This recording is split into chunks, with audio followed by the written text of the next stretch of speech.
There was a king named Rhampsinitus, who ruled over Egypt with a clenched fist and a heart of greed. His treasures grew so vast that no vault nor chest could contain them. Gold spilled from his coffers, silver gleamed in every corner, and his palace groaned beneath the weight of his wealth. And yet, it was never enough. So, he ordered a mason, a skilled worker of stone, to build a strong room. No windows, no weaknesses, just a fortress of stone in a forgotten corner of the palace where the king's jewels could sleep undisturbed. Rhampsinitus, wrapped in his riches, believed himself to be both wise and safe. The mason, though skilled with his hands, was given a pittance for his labor. And though his work was flawless, his spirit was bitter. As his life waned and death's breath whispered at his neck, he summoned his two sons to his bedside. He told them of a secret, a single stone he had marked, invisible to any eye but theirs, that could be loosened from the wall like a puzzle piece. With that stone, they would gain entry to the king's hoard, a portal to the riches that their father's hands had built but had never touched. The brothers listened, eyes wide and hearts wild with possibility. And so, on a night as dark as a forgotten memory, the two sons slipped into the shadows of the palace. They found the stone, just as their father had promised. It yielded beneath their touch, sliding free from the wall like a whispered secret. Inside, gold and silver shimmered in the torchlight like a pool of stars. They filled their sacks with all they could carry and vanished into the night, lighter, richer, and with a secret smile between them. This became their ritual. Night after night, they danced between the palace walls and their hidden wealth, always careful, always silent. But even kings blind with greed can feel when their treasure begins to dwindle. Rhampsinitus, his suspicions like a snake coiling around his thoughts, devised a trap. He set a snare within the strong room, a cruel device meant to ensnare any intruder. And so, on a fateful night, as the brothers crept once more into the belly of the vault, the snare snapped shut. Metal teeth sank into one brother's leg, holding him fast. Panic took them both, but the trapped brother, eyes burning with desperate clarity, knew what must be done. "Cut off my head," he whispered urgently, "so that the king will never know who I am, and you may live. If they find me, you are doomed too."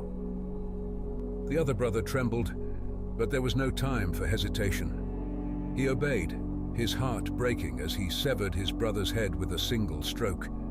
He fled into the night, haunted by the weight of his loss. Morning came, and Rhampsinitus found the headless body hanging in the trap.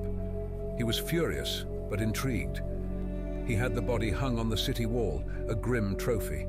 Surely, he thought, the accomplice, if there was one, would come to claim it. And when they did, the king would have them both. The second brother, consumed by grief, went to his mother.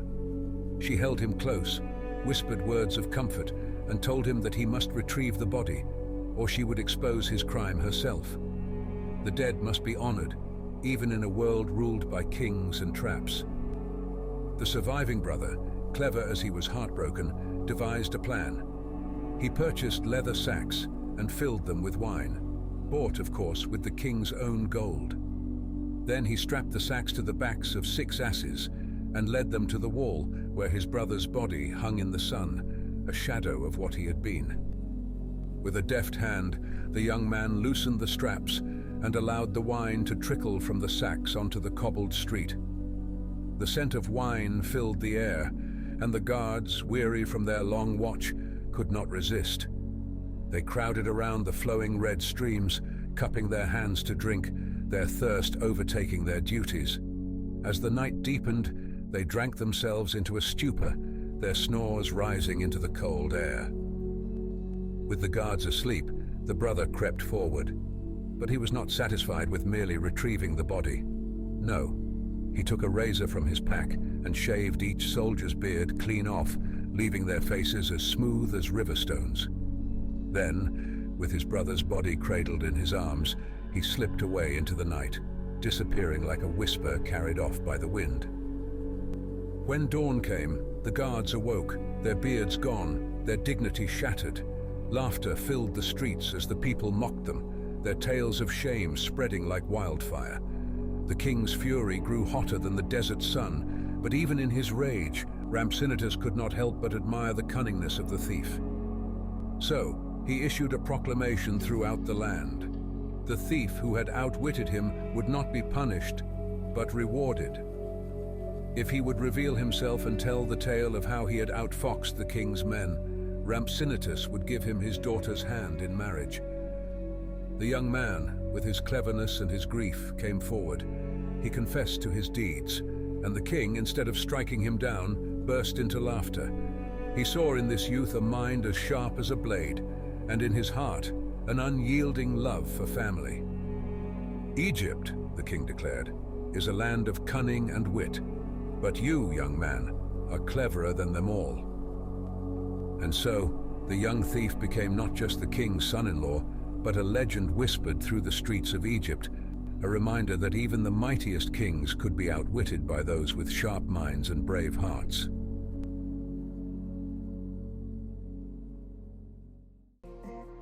Thank you for watching. We hope you enjoyed this video. Please like and subscribe for more Explorer content.